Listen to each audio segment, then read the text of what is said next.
الأسد والشوكة حكاية من التراث الروماني القديم.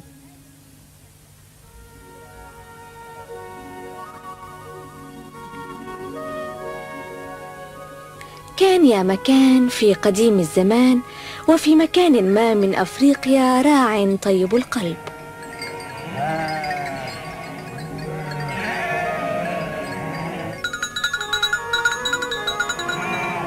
وفي يوم من الأيام ذعرت الخراف وهربت، فتعجب الراعي لذلك وقال: ماذا هناك؟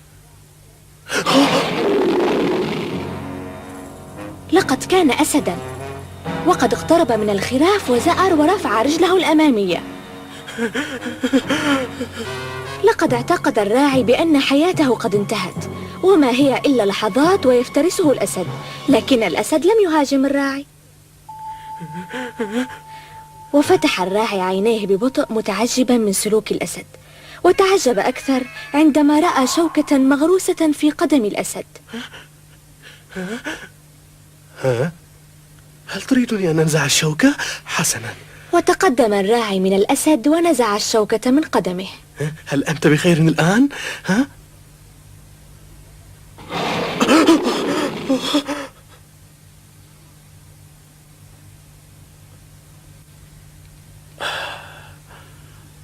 حمدا لله.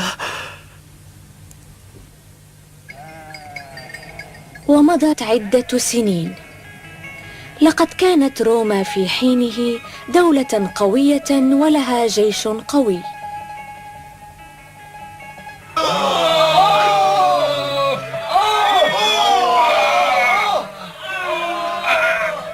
استطاعت روما أن تخضع العديد من الدول المجاورة لها، وتوسعت فتوحات روما لتشمل جانبا من القارة الأفريقية.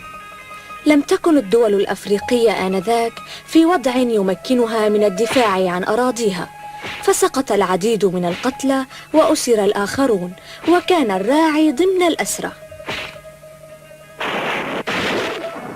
لقد داهم الأسرى الأفريقيين الجوع والمرض، ومات العديد منهم، ولم يصل إلا القليل القليل.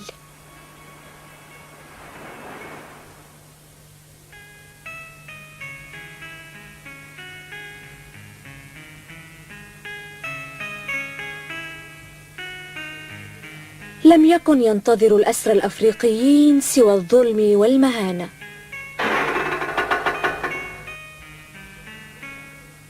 عليكم باستعمال هذه الأسلحة لقتل بعضكم البعض أمام سكان روما.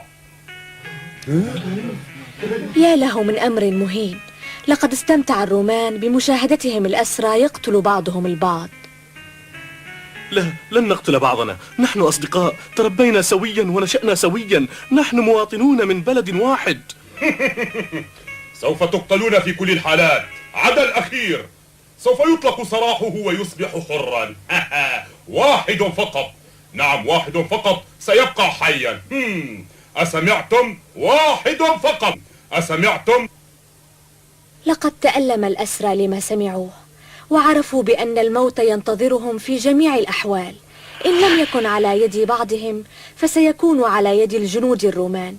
إذن القتال يعني الحياة للأخير. سوف أحارب. وأنا كذلك. أعطني السلاح. وأنا أيضا. وذهب الأسرى إلى الملعب عدا الراعي، لأنه لم يستطع أن يتصور بأنه سيقتل أحد أصدقائه. هل ستقاتل؟ أرفض استعمال السلاح. يمكنك أن تقتلني هنا، لن أقتل أصدقائي، لن أقتلهم أبدا. لا فائدة من قتلك هنا، سوف أدعك تموت هناك حيث يستمتع الجميع بمشاهدتك. ماذا؟ انتظر قليلا.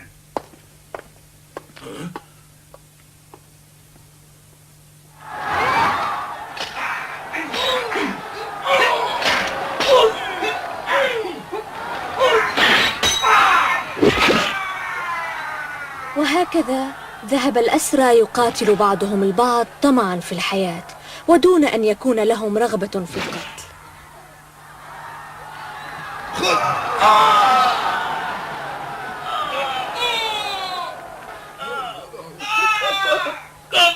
كفى أرجوكم. كفى أرجوكم، لا يقتل بعضكم بعضا. كفى كفى كفى.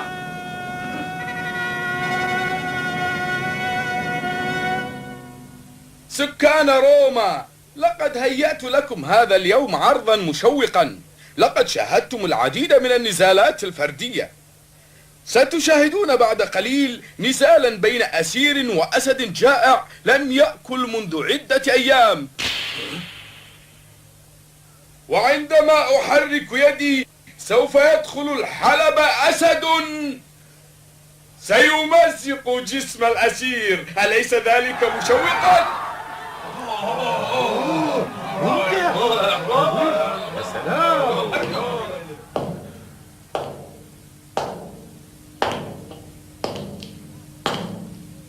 انهض، جاء دورك. انهض أيها الراعي. وهكذا اقتيد الراعي إلى الحلبة. حسنا، دعوا الأسد يخرج.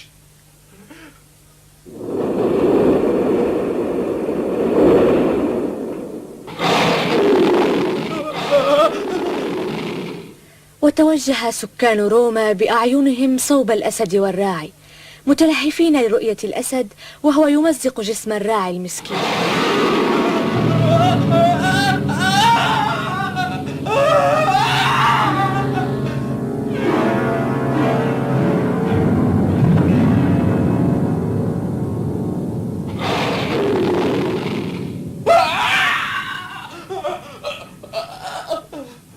وحدث ما لم يتصوره العقل.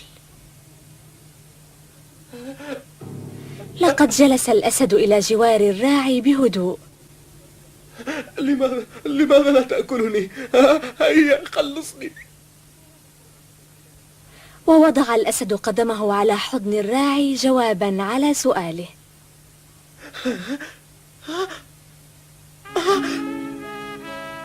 لقد عرفني.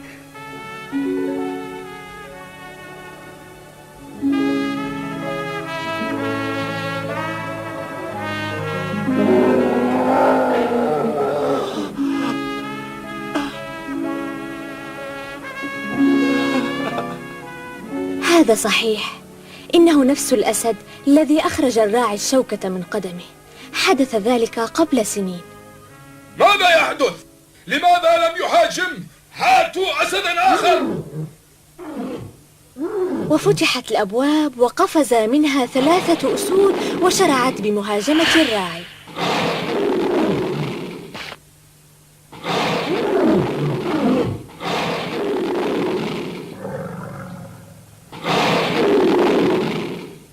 وحارب الأسد بقسوة لينقذ صديقه الراعي الذي أنقذه قبل سنوات.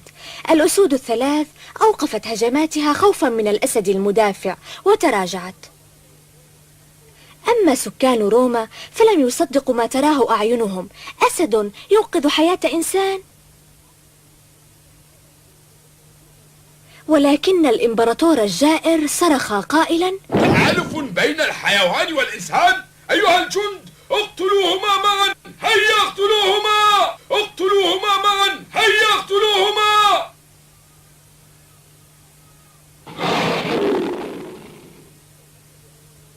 ووقف الأسد أمام الراعي ليحميه من السهام. ولكن هل هناك أمل بالنجاة؟ بدأ الجنود في تصويب سهامهم، ثم اصفعوا عنهما. اعفوا عنهما. إنهما مسكينان. اصفعوا عنهما. اتركوهما.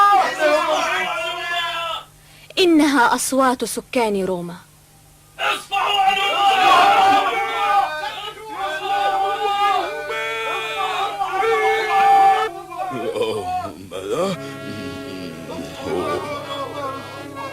وأخذ الجميع ينادون بصوت واحد، ولكن لا أحد منهم يستطيع إيقاف القتال.